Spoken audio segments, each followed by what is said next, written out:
ناظرین گرامی، جو مہینہ ہمارے اور آپ کے سامنے چل رہا ہے وہ ربیع الآخر اور ربیع الثانی کا مہینہ اسے کہا جاتا ہے، جو ربیع الاول کے بعد آتا ہے۔ یہ قمری مہینے ہیں، چاند کے حساب سے اس مہینے کی گنتی ہوتی ہے۔ تو اس مہینے کے اندر اور دیگر تمام مہینوں کے اندر سوائے 1-2 مہینے چھوڑ کر کے کچھ نہ کچھ چیزیں ایسی آپ کو دیکھنے میں ملے گی جس میں لوگوں نے اپنے حساب سے اور اپنے طور پر کچھ داخل کرنے کی کوشش کی ہے اور اس پر لوگ عمل بھی کرتے ہیں۔ ربیع الآخر اور ربیع الثانی کا جو مہینہ ہے، اس مہینے میں لوگ بڑے ہی شوق کے ساتھ کھانا کھلاتے ہیں، اور کھانا کھلانے کے سلسلے میں یہ بہت مشہور بات ہے کہ اس مہینے میں زیادہ سے زیادہ لنگر بانٹنے چاہیے، زیادہ سے زیادہ کھانے کا اہتمام ہونا چاہیے۔ جتنا آدمی اس مہینے میں لنگر بانٹے گا، کھانا تقسیم کرے گا اور کھلائے گا، اتنا ہی زیادہ وہ اللہ کا محبوب ہوگا۔ ایسا ایک غلط فہمی ہے لوگوں میں۔ کھانا کھلانے کی ممانعت اسلام نہیں کرتا ہے، اور نہ ہی آپ کو روکتا ہے کہ آپ لوگوں کو کھانا نہ کھلائیں۔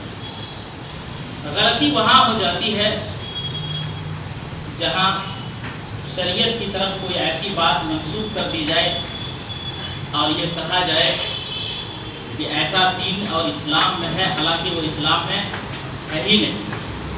تو یہ بہت بڑی غلطی ہے۔ اللہ کے نام پر، اللہ کے لیے، اللہ کی رضا جوئی کے لیے، اللہ کی خوشنودی پانے کے لیے ایک آدمی غریبوں میں، فقراء میں، مساکین میں، عام دوست احباب کو بھی کھلاتا ہے۔ خود لنگر بانٹیے، کوئی حرج کی بات نہیں ہے، اس میں ثواب بھی دیا جائے گا، کیونکہ کھانا کھلانے والوں کی بڑی تعریف کی ہے اسلام میں۔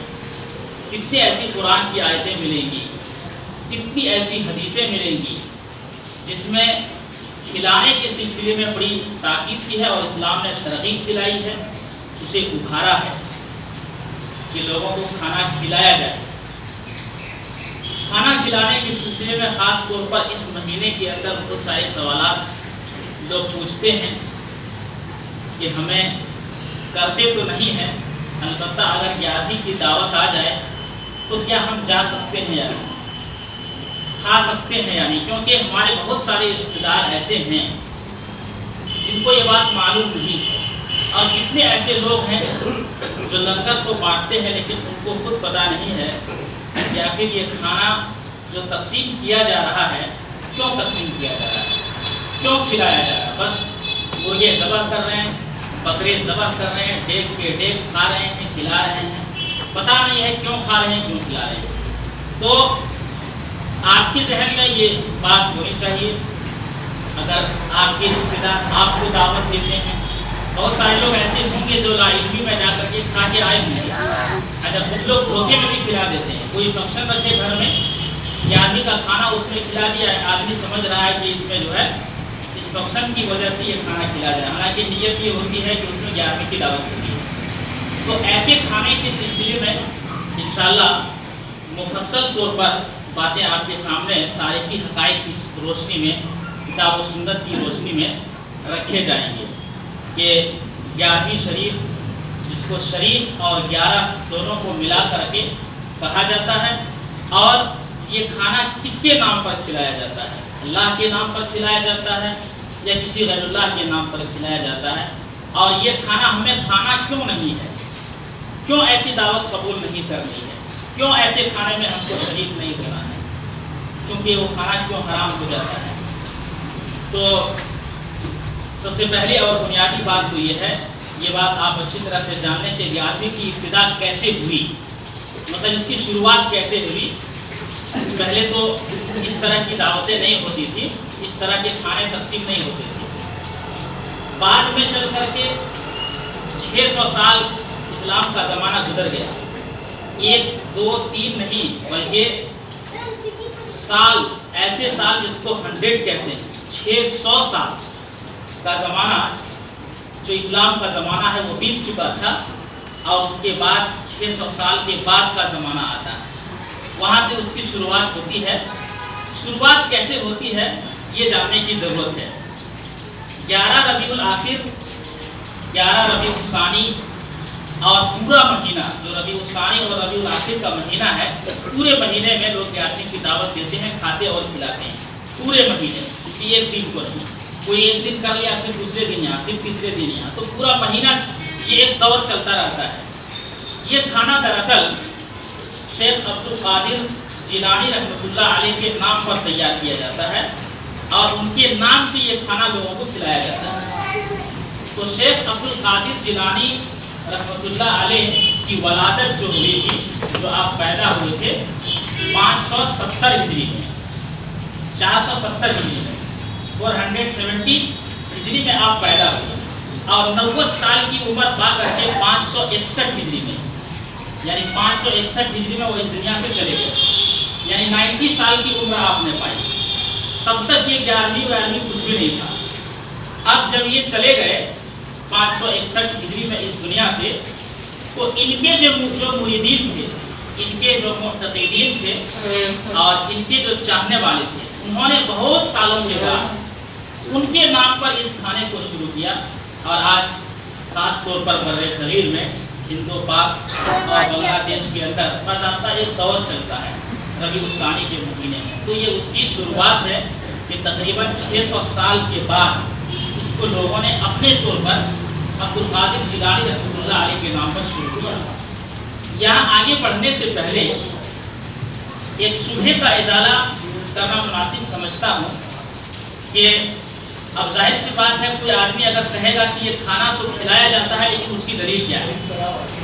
تو دلیل کے طور پر کچھ شبہات پیش کیے جاتے ہیں جس کا ازالہ بھی ضروری ہوگا۔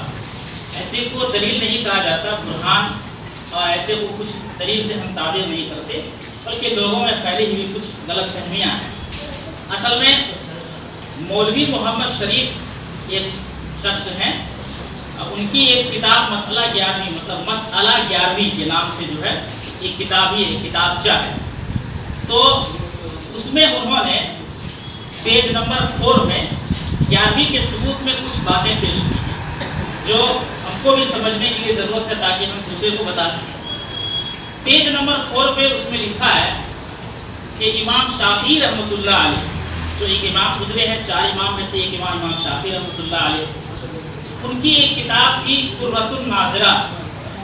اس کتاب میں امام شافعی رحمۃ اللہ علیہ نے لکھا تھا کہ 11ویں کا ثبوت ہے، اور وجہ پوچھی گئی کہ 11ویں کا ثبوت کیسے ہے، تو امام شافعی رحمۃ اللہ علیہ کہتے ہیں، اور انہوں نے ترجمہ کیا، وہ کہتے ہیں کہ عبارت جو لائنز ہے وہ فارسی میں تھی، میں اردو میں ترجمہ پیش کر رہا ہوں، کہ امام شافعی رحمۃ اللہ علیہ کہتے ہیں کہ عبد القادر جیلانی رحمۃ اللہ علیہ نبی صلی اللہ علیہ وسلم کے 40ویں کا ختم شریف ربیع الثانی 11 ربیع الثانی کو کرتے تھے، 11 ربیع الآخر کو کرتے تھے۔ تو پھر یہ اتنی زیادہ مشہور ہو گئی کہ ہر مہینہ 11 تاریخ کو یہ نیاز دلانے لگے اور یہ کھانا تیار کر کے تقسیم کرنے لگے۔ تو بعد میں وہی کھانا عبد القادر جیلانی رحمۃ اللہ علیہ کے نام سے مشہور ہو گیا۔ تو اس کی وضاحت میں یہ لکھتے ہیں کہ اصل میں جو 11ویں ہے وہ نبی صلی اللہ علیہ وسلم کا 40واں ہے، جس کو عبد القادر جیلانی رحمۃ اللہ علیہ کیا کرتے تھے، لیکن بعد میں چونکہ وہ بہت زیادہ مشہور ہو گئے اور ہر مہینہ وہ دینے لگے، اس لیے ان کی طرف منسوخ کر دیا گیا۔ یہاں تک پیج نمبر 5 جو ہے ختم ہو گیا۔ اب یہی ایک بات جو ہے پیش کی جاتی ہے کہ اس کا ثبوت ہے۔ تو آپ دیکھیے، ایک عام آدمی بھی اگر غور سے میری بات آپ سنے ہوں گے تو آپ کے ذہن میں کئی ایسے اشکالات اور کھٹک پیدا ہوئے ہوں گے جو کہ انتہائی درجے کی جھوٹ اور سفید جھوٹ ہے۔ نمبر 1، پہلی بات تو یہ ہے کہ امام شافعی کو فارسی نہیں آتی تھی، مطلب فارسی لینگویج وہ نہیں جانتے تھے، وہ صرف عربی لینگویج جانتے تھے، عربی میں لکھتے پڑھتے تھے اور عربی میں انہوں نے کتابیں لکھی۔ تو امام شافعی رحمۃ اللہ علیہ فارسی کو کب آ گئے ان کو، اور کب فارسی زبان وہ سیکھی؟ فارسی نہیں جانتے، جیسے کہا کہ عبارت فارسی میں ہے، اردو میں ترجمہ پیش کیا جا رہا ہے، تو امام شافعی کو فارسی زبان نہیں آتی تھی، پہلا جھوٹ۔ دوسرا جھوٹ یہ ہے کہ قرۃ الناظرہ کے نام سے امام شافعی کی کوئی کتاب نہیں ہے۔ جتنی بھی کتابیں امام شافعی کی آپ پڑھیں گے، کوئی کتاب قرۃ الناظرہ کے نام سے ہے ہی نہیں۔ تیسرا سب سے بڑا جھوٹ یہ ہے کہ امام شافعی رحمۃ اللہ علیہ 2 صدی ہجری کے امام ہیں، اور عبد القادر جیلانی 6 صدی ہجری کے، 600 سال کے بعد۔ ایک آدمی 400 سال کے بعد آ رہا ہے، ایک آدمی 400 سال پہلے پیدا ہوا ہے، تو امام شافعی کی کتاب میں عبد القادر جیلانی کا نام کیسے آ گیا؟ کیا امام شافعی غیب کا علم جانتے تھے؟ اللہ کی طرف سے الہام آتا تھا کہ اس میں جو ہے عبد القادر جیلانی پیدا ہونے والے ہیں، اس لیے انہوں نے اپنی کتاب میں لکھ دی؟ نعوذ باللہ من ذالک، ایسا نہیں ہو سکتا۔ وہ ہمارے اور آپ کی طرف تو انسان تھے، وہ 2 صدی ہجری کے امام ہیں، تو ان کی کتاب میں بعد میں جو 600 سال کے بعد 6 صدی ہجری میں عبد القادر جیلانی رحمۃ اللہ علیہ پیدا ہوئے، تو ان کا نام پہلے کیسے آ گیا؟ 1 دن 2 دن بعد کیا ہونے والا ہم نہیں بتا سکتے، اتنے سال بعد ان کے یہاں ان کا نام کیسے آ گیا؟ تو یہ بھی جو ہے ایک برابر جو ہے سفید جھوٹ ہے، لہٰذا ایسا کوئی ثبوت نہیں ہے۔ اچھا، ایک اور شبہ اس میں یہ پیش کیا گیا ہے اگلے پیج پر، ایک بہت بڑے محدث تھے شاہ عبدالحق محدث دہلوی رحمۃ اللہ علیہ، شاہ عبدالحق محدث دہلوی رحمۃ اللہ علیہ، تو کہتے ہیں کہ شاہ عبدالحق محدث دہلوی رحمۃ اللہ علیہ کی ایک کتاب ہے ما ثبت بالسنہ، اس کتاب کے پیج نمبر 68 کے اندر شاہ عبدالحق محدث دہلوی رحمۃ اللہ علیہ نے کہا کہ ہمارے ملک میں 11ویں شریف مشہور ہے۔ تو یہ جو ہے بطور دلیل پیش کیا گیا۔ بھائی اگر میں، اس کا جواب یہ ہے کہ اگر میں ایک کتاب لکھوں کسی بدعت کے خلاف، کسی بدعت کی رد میں اگر میں ایک کتاب لکھوں، مثال کے طور پر 11ویں کی رد میں اگر ایک کتاب لکھوں، اور میں اپنی کتاب میں یہ لکھوں کہ ہمارے ملک میں بڑے ہی جوش و خروش کے ساتھ 11ویں مشہور ہے اور لوگ مناتے ہیں، حالانکہ اس کی کوئی حقیقت نہیں ہے، تو میں اگر اپنی کتاب میں اس چیز کا ذکر کروں کہ ہمارے ملک میں ایسا ہوتا ہے، تو اس سے یہ بات کہاں لازم آتی ہے کہ اس کا ثبوت ہے اور کرنا چاہیے؟ یہ تو پہلی بات ہو گئی۔ اس کی تردید میں انہوں نے یہ بات لکھی ہے کہ ہمارے ملک میں ایسا کیا جاتا ہے، لوگ کرتے ہیں، حالانکہ اس کا اسلام سے کوئی تعلق نہیں، جیسا کہ اگلے پیج پر انہوں نے خود لکھا ہے۔ دوسری بات یہ ہے کہ کوئی بات مشہور ہو جائے، تو مشہور اگر کوئی بات ہو جائے تو اس سے وہ بات ثابت نہیں ہوتی۔ جی ہاں، جیسے عرب کے اندر بتوں کی پوجا مشہور تھی، لوگ بتوں کی پوجا کرتے تھے، خود جو ہے خانہ کعبہ میں 360 بت رکھے ہوئے تھے، اور بڑے ہی دھڑلے سے بتوں کی پوجا ہوتی تھی، یہاں تک کہ ابراہیم اور اسماعیل کے مجسمے اور تصویریں بنا کر کے رکھے تھے، ان کے ہاتھوں میں قسمت معلوم کرنے کے فال کے تیر بھی تھے۔ فتح مکہ کے دن اللہ کے نبی صلی اللہ علیہ وسلم نے کہا اللہ ان لوگوں کو ہلاک کرے، انہوں نے کبھی بھی، یعنی حضرت ابراہیم و اسماعیل علیہ السلام نے کبھی بھی قسمت معلوم کرنے کے لیے فال کے تیر کا استعمال نہیں کیا، ان لوگوں نے بس افتراء پردازی کی ہے، جھوٹ باندھا ہے۔ تو وہاں پر بتوں کی پوجا مشہور تھی، لیکن مشہور ہونے سے وہ بات ثابت نہیں ہوگی۔ تو ہمارے معاشرے کے اندر بھی اگر کوئی بدعت مشہور ہو جائے تو آدمی کہے کہ یہ بات ثابت ہو جائے گی، ہرگز نہیں، ایسا نہیں ہو سکتا ہے۔ اچھا، ایک چیز یہاں پر اور دیکھیے کہ اسی پیج میں، اگلے پیج میں شاہ عبدالحق محدث دہلوی رحمۃ اللہ علیہ نے باضابطہ لکھا ہے، اس کا ترجمہ عبارت یہ ہے کہ لم یکن فی زمان السلف شیء من ذلک وانما هو من مستحسنات المتاخرین واللہ اعلم۔ یہ شاہ عبدالحق محدث دہلوی رحمۃ اللہ علیہ اپنی کتاب کے اندر لکھتے ہیں کہ زمانہ سلف میں ایسی کوئی چیز نہیں تھی، بعد کے لوگوں نے اسے ایجاد کیا ہے اور اسے اچھا سمجھ لیا ہے۔ تو ایک طرف جو ہے ثبوت پیش کیے جا رہے ہیں اور دوسری طرف اس کی تردید ہو جا رہی ہے، یہ کیسی جو ہے کم عقلی کی بات ہے، اس کا اندازہ آپ لگا سکتے ہیں۔ اب آئیے یہ شبہے کا ازالہ کرنے کے بعد کہ جو شبہہ پیش کیا جاتا ہے اس کو دلیل بنانے کے طور پر کہ یہ سراسر جو ہے جھوٹ ہے، اس کی کوئی حقیقت نہیں ہے۔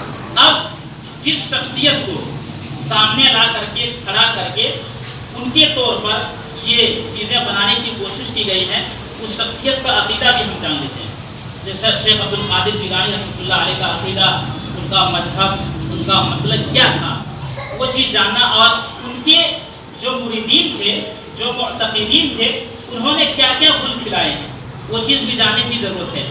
تو حاضرین گرامی، یہ بات سب اہل علم نے لکھا ہے، جیسے حافظ ذہبی رحمۃ اللہ علیہ کی کتاب سیر اعلام النبلاء اور دیگر بڑے بڑے جو ہے اہل علم ہیں، انہوں نے ان کے بارے میں خاصا جو چیزیں لکھی ہیں وہ یہ ہے کہ ایک متقی اور پرہیزگار انسان تھے، اصل میں وہ ایک مؤثر مبلغ تھے، دعوت و تبلیغ کے کام کرنے والے تھے۔ تو ان کا پہلے اصل نام آپ جانیں گے تو بات اور اچھی طرح سے سمجھ میں آ جائے گی۔ عبدالقادر بن ابو صالح عبداللہ بن جنکی دوست الجیلانی، یہ ان کا پورا نام ہے، اور ابو محمد جو ہے ان کی کنیت ہے، لقب محب الدین اور شیخ الاسلام کے لقب سے یہ مشہور ہوئے ہیں۔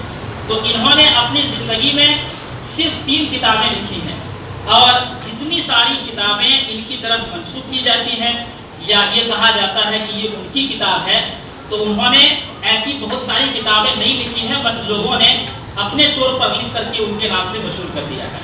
تو ان کی جو اپنی ذاتی تصنیفات ہیں، جو ذاتی انہوں نے کتابیں لکھی ہیں، ایک تو بنیت الطالبین ہے، دوسرا فتوح الغیب ہے، تیسرا الفتح الربانی ہے۔ یہ 3 کتابیں ان کی اپنی اپنی لکھی ہوئی ہے، اور جتنی کتابوں کا حوالہ آپ کے سامنے پیش کیا جائے گا یا حوالہ دیا جاتا ہے وہ سب کے سب غلط ہیں، کیونکہ ان کے شاگردوں نے لکھ کر کے ان کا نام اس میں ڈال دیا ہے، انہوں نے اپنے طور پر ایسی کوئی بات نہیں لکھی ہے۔ تو ان کا مذہب اگر جاننا ہوگا، ان کا عقیدہ جاننا ہوگا، تو ان کی کتاب پڑھنی ہوگی جو انہوں نے خود اپنی کتاب میں لکھی، کیونکہ وہی ایک ذریعہ ہے جس ذریعے کو ہم اور آپ اٹھا کر کے ان کا مسلک جان سکتے ہیں کہ ان کا مسلک کیا ہے۔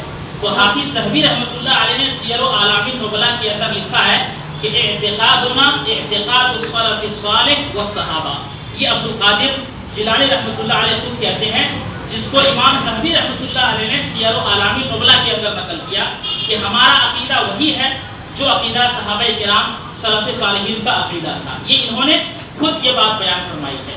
اچھا، آگے جب ان کی کتاب آپ پڑھیں گے، جیسے الفتح الربانی المجلس العاشر کے صفحہ 35 پر جو ان کی تیسری کتاب ہے، اس کتاب میں انہوں نے باضابطہ سنت کو لازم سے پکڑنے، بدعت سے دور رکھنے اور صراط مستقیم پر چلنے کی تلقین کی ہے۔ جیسا کہ انہوں نے الفتح الربانی المجلس العاشر جو 10واں بحث ہے، 10واں بحث میں انہوں نے پیج نمبر 33 پہ لکھا ہے، کیا لکھا ہے کہ علیکم بالاتباع من غیر ابتداء، علیکم بمذہب السلف الصالح امشوا فی الجادۃ المستقیمہ، تم اتباع کو لازم پکڑ لو، اللہ اور اس کے رسول صلی اللہ علیہ وسلم کی اطاعت اور فرما برداری کو لازم پکڑو، من غیر ابتداء، بدعت سے دور رہو، من غیر ابتداء، بدعت سے دور رہو۔ اور اس کے بعد تیسری بات بیان فرماتے ہیں وعلیکم بمذہب السلف الصالح، سلف صالحین کا جو طریقہ ہے اس طریقے کو اپناؤ، امشوا فی الجادۃ المستقیمہ، یہی صراط مستقیم ہے، اسی پر چلا کرو۔ یہ جو ہے انہوں نے اپنی کتاب کے اندر باضابطہ لکھا کہ علیکم بالاتباع، اتباع کو لازم پکڑنا ہے، سلف صالحین کے طریقے کو چلنا ہے، یہی صراط مستقیم ہے، اسی کو اپنانا ہے۔ کتنی بڑی بات بیان فرما دی۔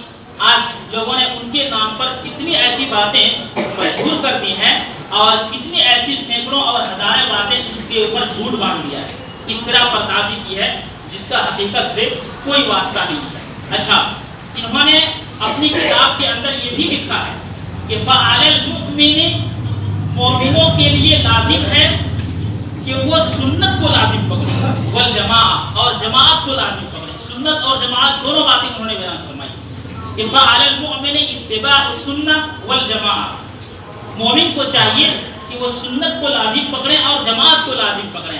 اب اگر صرف اتنی بات کہہ دیتے تو بعد میں آنے والے اور بھی بہت ساری باتیں ملا سکتے تھے، لیکن سنت کیا ہے انہوں نے خود اس کی وضاحت کی کہ سنت کہتے کس کو ہے۔ چنانچہ انہوں نے خود آگے اس عبارت کے اندر آگے لکھا کہ فَالسُنَّةُ مَا سَنَّهُ رسول اللہ صلی اللہ علیہ وسلم، سنت تو وہ ہے جو اللہ کے نبی نے سنت قرار دیا، والجماعت متفق علیہ اصحاب رسول اللہ صلی اللہ علیہ وسلم، اور جماعت وہ ہے جس پر نبی کے اصحاب متفق رہے۔ تو کتنی پیاری بات بیان فرمائی کہ ہر اہل ایمان کو سنت کو لازم پکڑنا ضروری ہے، اور سنت وہ ہے جو اللہ کے نبی نے سنت قرار دیا، اور جماعت وہ ہے جس پر نبی کے اصحاب متفق رہے۔ تو یہ ان کی تعلیمات ہیں جو ان کی کتاب پڑھنے سے معلوم ہوتے ہیں۔ اچھا، شرک اور بدعت کے تعلق سے انہوں نے خود دوسرے لوگوں کو روکا ہے۔ مثال کے طور پر بنیت الطالبین جو ہے جلد 1 پیج نمبر 92 کے اندر انہوں نے لکھا ہے کہ دعا آدمی کیسے مانگے اور کس سے مانگے، دونوں باتیں بیان فرمائی، کیسے مانگے اور کس سے مانگے۔ لکھتے ہیں کہ ان یمد یدیہ ویحمد اللہ ویصلی علی النبی ثم یسأل اللہ حاجتہ۔ آدمی دعا کیسے مانگے، ہاتھ اٹھائے، ہاتھ اٹھانے کے بعد اللہ کی تعریف کرے، نبی پر درود بھیجے، کس سے مانگے، ثم یسأل اللہ حاجتہ، پھر اللہ رب العالمین سے اپنی حاجت کا سوال کرے۔ کتنی اچھی بات ہے، یہی تو ہم دعوت دیتے ہیں اور یہی تو ہمارا دعوت ہے کہ دعا مانگنے کا صحیح طریقہ یہی ہے کہ آدمی جو ہے اپنے ہاتھ کو اٹھائے، یہ دعا مانگنے کے آداب میں سے ہیں۔ اچھا، اللہ رب العالمین کی تعریف کرے، نبی اکرم صلی اللہ علیہ وسلم پر درود بھیجے اور اس کے بعد کس سے دعا مانگے، اس بات کی بھی وضاحت بیان فرما دی۔ ثم یسأل اللہ حاجتہ، پھر اللہ سے اپنی حاجت مانگے۔ یہاں پر جو ہے بات پلٹ گئی اور غیر اللہ کے نام پر، اولیاء اللہ کے نام پر دعائیں مانگے جا رہی ہیں۔ یا خواجہ غریب نواز مدد فرما، مشکل کشائی فرما، کورونا کی بیماری سے دور فرما، ایسے کتنے جو ہے لائیو آ کر کے باضابطہ ایسی چیزیں تعلیم دی جاتی ہیں، لوگوں کو دعا مانگی جاتی ہے۔ یہ سراسر جو ہے غلط ہے، غیر اللہ کے نام پر دعا نہیں مانگی جا سکتی۔ جن کے یہ مرید ہیں اور جو ان کا پیر ہے، پیر کا یہ کہنا ہے کہ مانگنا ہو تو صرف اللہ تعالیٰ سے مانگو، کسی اور سے نہیں مانگنا ہے۔ ثم یسأل اللہ حاجتہ۔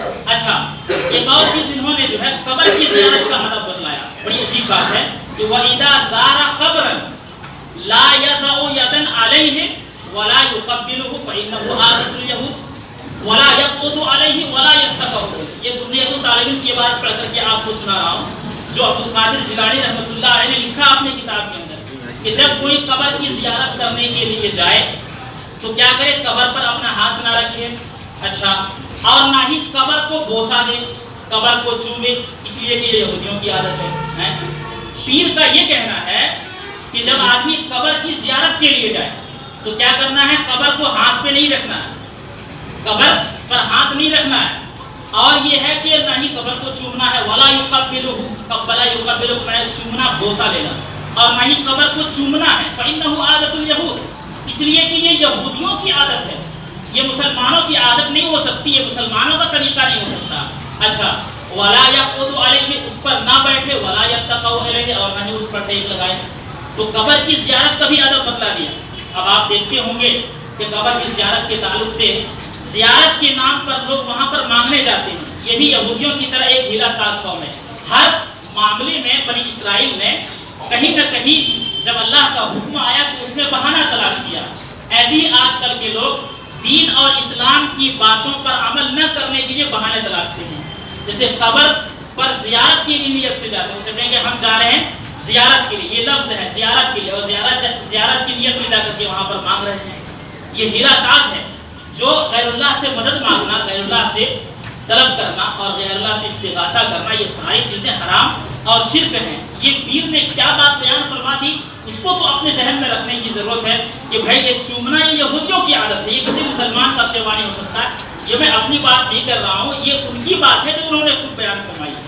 تو حاضرین محترم، یہ باتیں ان کی عقائد میں سے اتنی اچھی باتیں ہیں جو آپ نے سیکھ لی اور دیکھ لیا کہ ان کا عقیدہ ان کی کتاب کے حوالے سے کیا تھا۔ اب آئیے ایک بات اور یہاں پر ہم سمجھ لیتے ہیں کہ ان کی جتنی بھی کتابیں ہیں اس میں بڑے بڑے گمراہ فرقے جو تھے سب کی ترتیب کی، سب کو اڑایا ہے، سب کا قلعہ کرنا گیا، سب کی جڑ کاٹ دیا، چاہے فرقہ معتزلہ ہو، فرقہ جہمیہ ہو، فرقہ قدریہ ہو، فرقہ معتزلہ ہو، کرامیہ ہو، جبریہ ہو، جتنے بڑے بڑے فرقے گمراہ تمام فرقے کی زبردست ترتیب کی ہے، اور صرف ایک ہی جماعت بچ جاتی ہے جو اصحاب الحدیث ہے، جو اہل الحدیث ہے۔ اس جماعت کی انہوں نے بڑی تعریف کی اور کہا کہ یہ صحابہ کی جماعت ہے، لہذا کتاب پڑھنے کی ضرورت ہے اور یہ کتاب لوگوں کو عام کرنے کی ضرورت ہے۔ اب یہاں پر ایک اور چیز یاد رکھیں گے کہ ان کو یعنی عبدالقادر جیلانی رحمۃ اللہ علیہ کو سامنے لا کر کے جس چیز کو بنیاد بنائی گئی ہے وہ ہے کرامت۔ کرامت کو بنیاد بنائی گئی ہے کہ ان سے بے شمار قسم کی کرامتیں ہزاروں اور سینکڑوں کرامتیں ظاہر ہیں، اور ایسی ایسی کرامتیں پیش کریں گے کہ آپ کو لگے گا کہ بھائی جو اللہ رب العالمین کی خاصیت ہے، جو اللہ کی خصوصیت ہے، وہ خصوصیت تو کسی دوسرے کو دے دیے گئے ہیں۔ کرامت کس کو بولتے ہیں؟ کرامت اصل میں کہتے ہیں کہ اولیاء اللہ کے جو ولی ہوتے ہیں، جو اہل ایمان ہوتے ہیں، جو متقی پرہیزگار ہوتے ہیں، موحد اور توحید پرست ہوتے ہیں۔ توحید پرست ولی ہو سکتا ہے، توحید پرست کے علاوہ جو ہوگا وہ ولی نہیں ہو سکتا۔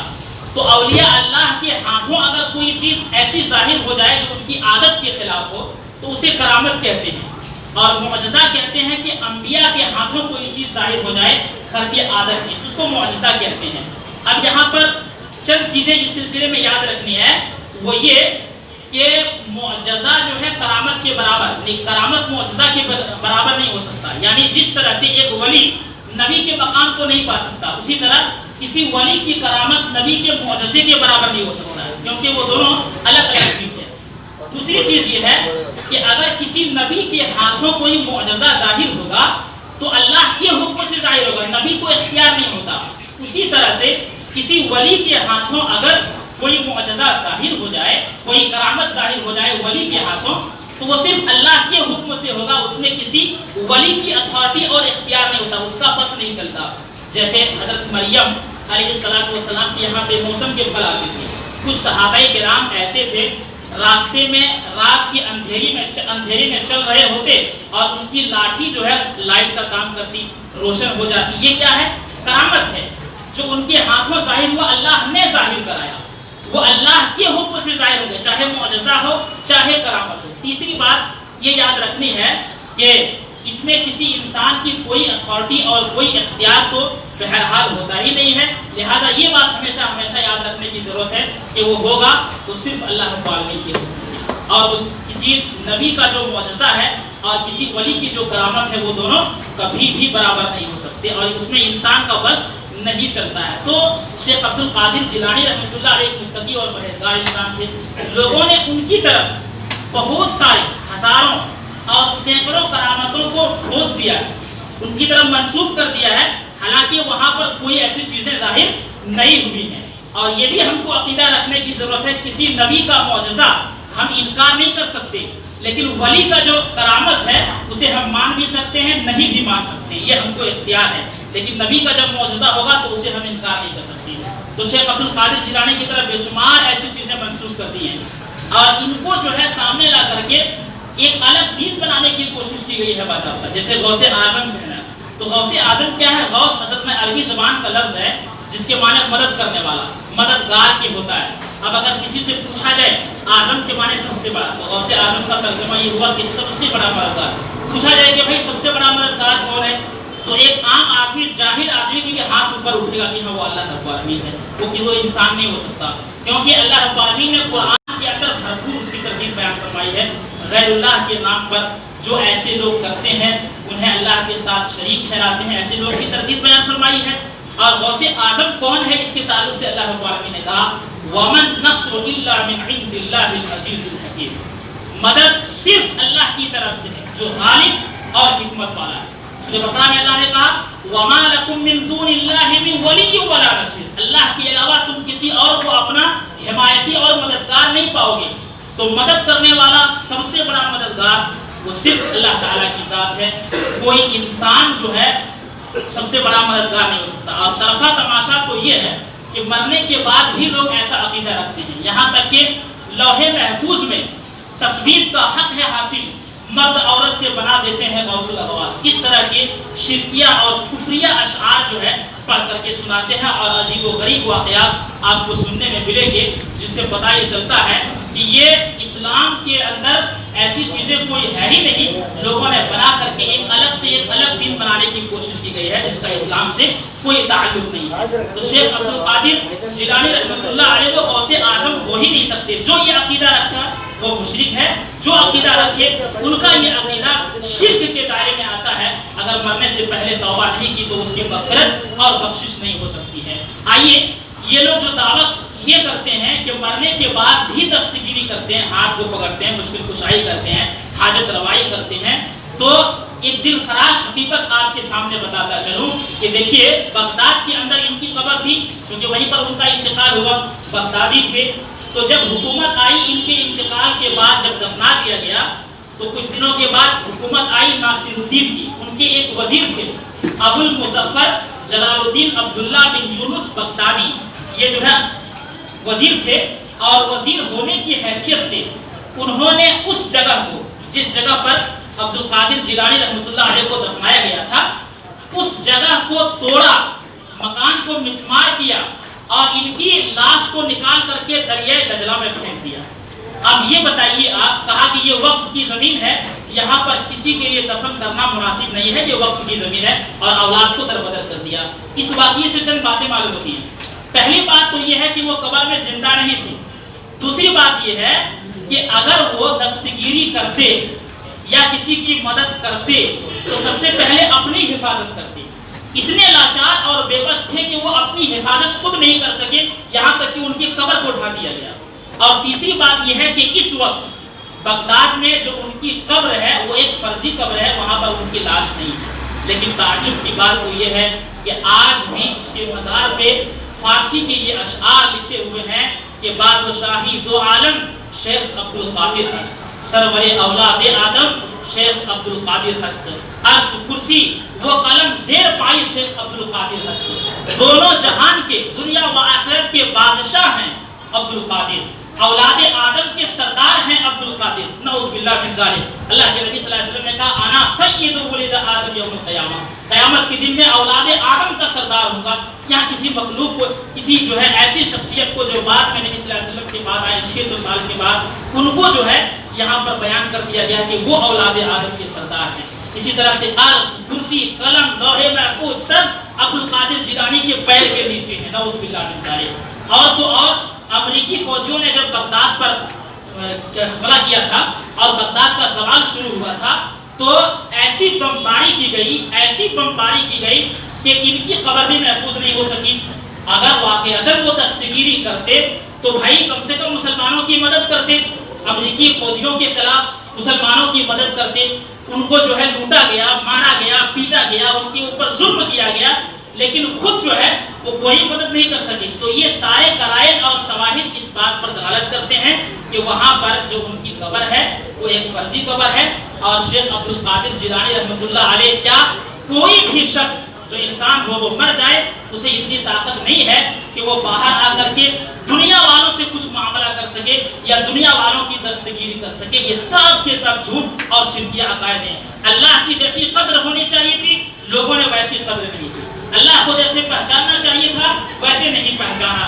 یہ کون سی بات ہے کہ اللہ رب العالمین جو مختار کل ہے، اللہ رب العالمین تصرف کرنے کا اختیار رکھتا ہے تمام کائنات میں، وہ مدبر کائنات ہے. اس اختیار کو لوگوں نے ایک بے بس مخلوق کو، ایک لاچار مخلوق کو، ایک بے بس مخلوق کو دے دیا جس کے بارے میں اللہ رب العالمین قطعاً یہ بات پسند نہیں کرتا ہے. اللہ رب العالمین کے تعلق سے یہ کہنا یہ چاہتے ہیں کہ اللہ پر ان لوگوں کی، اولیاء اللہ کی حکومت چلتی ہے. نعوذ باللہ من ذالک. ارے ہمارا رب تو وہ ہے جن کے اوپر اللہ رب العالمین کا صرف حکم چلتا ہے، اور اللہ رب العالمین کا حکم کائنات کے اندر چلتا ہے. وہ مدبر کائنات ہے، اس پر کسی کا حکم نہیں چل سکتا. وہ ہمارا رب اللہ رب العالمین ہے. لیکن اس اختیار کو لوگوں نے دے دیا ایک ایسے مخلوق کو جو لاچار اور بے بس ہے. زندہ تو چھوڑیے، مرنے کے بعد بھی دستگیری کا عقیدہ رکھتے ہیں. تو یہ ان کے عقائد اور یہ ان کے حالات زندگی تھے. اب یہاں پر جو 11ویں کی جاتی ہے دو حساب سے، ایک تو نظر و نیاز ہے، یعنی ان کے نام کی نظر دی جاتی ہے، نیاز کے طور پر کیا جاتا ہے. تو یاد رکھیے یہ بھی شرک ہے. غیر اللہ کے لیے نظر و نیاز اور چڑھاوا یہ سب کے سب شرک کے زمرے میں آئے گا. کیونکہ نظر کہتے ہیں کسی ایسے کام کو کہ آدمی کسی جائز کام کو اللہ کے لیے جب وہ پورا ہو جائے تو اپنے اوپر لازم کر لیتا ہے، اور وہ کام پورا ہو جائے تو وہ ادا کرے گا. مثلا کوئی ایک جائز کام ہے، اپنے اوپر لازم کر لیا کہ اگر یہ کام میرا ہو گیا یا تو میں روزے رکھوں گا یا ایک بکرے صدقہ کروں گا، تو وہ کام ہونے پر اسے ادا کرنا پڑے گا. کیونکہ نظر ایک عبادت ہے، اور عبادت صرف اللہ کے لیے ہوگی، کسی اور کے لیے نظر اور نیاز کے طور پر نہیں کر سکتے. تو یہ 11ویں جو ہے یہ شیخ عبد القادر جیلانی رحمۃ اللہ علیہ کے لیے نظر و نیاز کے طور پر کرتے ہیں، جو کہ سراسر حرام ہے۔ اللہ کے نبی صلی اللہ علیہ وسلم کی حدیث میں آتا ہے، عمرو بن عامر خزائی یہ وہ پہلا شخص ہے جنہوں نے سب سے پہلے جانور کو بتوں کے نام پر آزاد چھوڑا۔ اللہ کے نبی صلی اللہ علیہ وسلم کہتے ہیں، صحیح بخاری کی حدیث ہے، میں نے جہنم میں دیکھا کہ وہ اپنی اینٹڑیاں کھینچ رہا تھا۔ اب بتائیے، مرغوں کے مرغے، دیگوں کے دیگ، بکروں کے بکرے غیر اللہ کے نام پر، عبد القادر جیلانی کے نام پر جو لوگ کھانا تیار کرتے ہیں، ایسے لوگوں کا کیا حشر ہوگا، ایسے لوگوں کا کیا انجام ہوگا، آپ خود اندازہ لگا سکتے ہیں۔ اچھا، دوسری چیز یہ کہیں گے کہ عبد القادر جیلانی رحمۃ اللہ علیہ کی روح کو ثواب پہنچانے کے لیے کیا عرض کی جاتی ہے، تو میرے اسلامی بھائیوں یہ بھی شرک ہے، یہ بھی شرک ہے۔ ایک زندہ آدمی مردہ آدمی کو ثواب نہیں پہنچا سکتا۔ ہاں، کچھ چیزیں ایسی ہیں جس کو شریعت نے جائز رکھی ہے، لیکن اس میں سے یہ 11 بھی نہیں آتا۔ مثال کے طور پر ایک آدمی مر گیا ہے، ان کے حق میں ہم کیا کر سکتے ہیں، زندہ آدمی صرف ان کے لیے مغفرت کی دعا کرے گا، ربنا اغفر لنا ولإخواننا الذین سبقونا بالایمان، اے ہمارے رب ہمارے گناہوں کی مغفرت فرما، بخشش فرما، اور ایمان میں ہم سے جو لوگ سبقت لے گئے ہیں ہمارے بھائی، ان کی بھی مغفرت فرما۔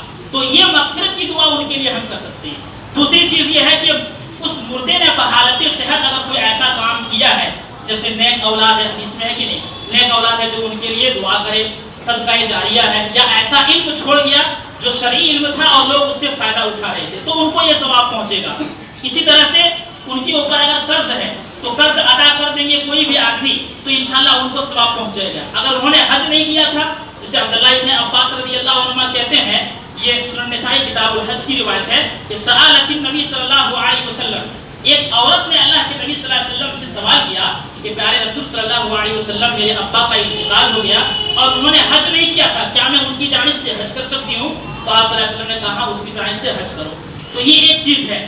اسی طرح سے نظر کے روزے اگر رہ جائیں، یعنی نظر مان لیا تھا کہ یہ روزے رکھوں گا، یا کوئی عورت کہے رکھوں گی، اور اس کے بعد رکھنے سے پہلے انتقال کر گئے، تو بعد میں ان کے قریبی رشتہ دار اس کی طرف سے رکھ دیں گے، یہ چیز ان کو ثواب پہنچ جاتی ہے۔ اچھا، ایک اور چھٹی چیز یہ ہے کہ اولاد صرف والدین کی طرف سے صدقہ کر سکتی ہے، اولاد کے علاوہ کسی اور کے لیے صدقہ کرنے کا کوئی اختیار نہیں اور کوئی جائز ہی نہیں ہے، جیسا کہ اللہ کے نبی صلی اللہ علیہ وسلم کی اس سلسلے میں باضابطہ حدیث بھی آپ کو ملے گی، صحیح بخاری کتاب الوصیہ کے اندر۔ عائشہ رضی اللہ عنہا کہتی ہیں کہ ایک آدمی اللہ کے نبی صلی اللہ علیہ وسلم کے پاس آیا اور کہا، اللہ کے نبی صلی اللہ علیہ وسلم، میری ماں کا اچانک انتقال ہو گیا، وَأُرَاهَا لَوْ تَكَلَّمَتْ تَصَدَّقَتْ، اور میں خیال کرتا ہوں کہ اگر وہ بول پاتی تو صدقہ کرتی، تو کیا میں ان کی جانب سے صدقہ کروں؟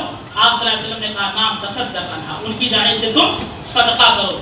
علامہ شوکانی رحمۃ اللہ علیہ نیل الاوطار کے اندر یہ مسئلہ ثابت کرتے ہیں کہ والدین کی طرف سے جو مر گئے ہیں صرف اولاد ہی صدقہ کر سکتی ہے، اولاد کے علاوہ کسی کے لیے جائز اور درست نہیں، اور ایسی کوئی دلیل موجود نہیں ہے۔ تو یہ جو ہے ثواب پہنچانے کے کچھ ذریعے نکلے ہیں، لیکن اس میں کسی غیر اللہ کے نام پر آپ کھانا تقسیم کر دیں، کل فاتحہ تیزہ 40واں، یا پھر ایسا ہے کہ کھانا بنا کر کے کھلا دیں، قرآن خوانی کھلا دیں، یا پھر کسی کو بلا کر کے ایسے لنگر بٹوا دیں، کوئی ثواب نہیں پہنچنے والا ہے، کوئی ثواب ایسے لوگوں کو نہیں پہنچنے والا۔ بس مغفرت کی دعا کریں۔ تو جو 11ویں کا کھانا کھلائے ان کے کھانے میں شریک بھی نہیں ہونا ہے، دعوت بھی قبول نہیں کرنی ہے، اور اللہ رب العالمین نے آپ کو اتنی ہمت دی ہے، صلاحیت دی ہے، آپ اچھے انداز میں ان کے سامنے اس بات کو پیش کریں کہ دیکھو بھائی یہ بات صحیح نہیں ہے، کھانا کھلانا ہی ہے، غربا و مساکین کو اللہ کے نام پر کھلاؤ، بھرپور اجر اللہ رب العالمین نوازیں گے، کیونکہ کھانے کھلانے کی اسلام نے اتارا ہے۔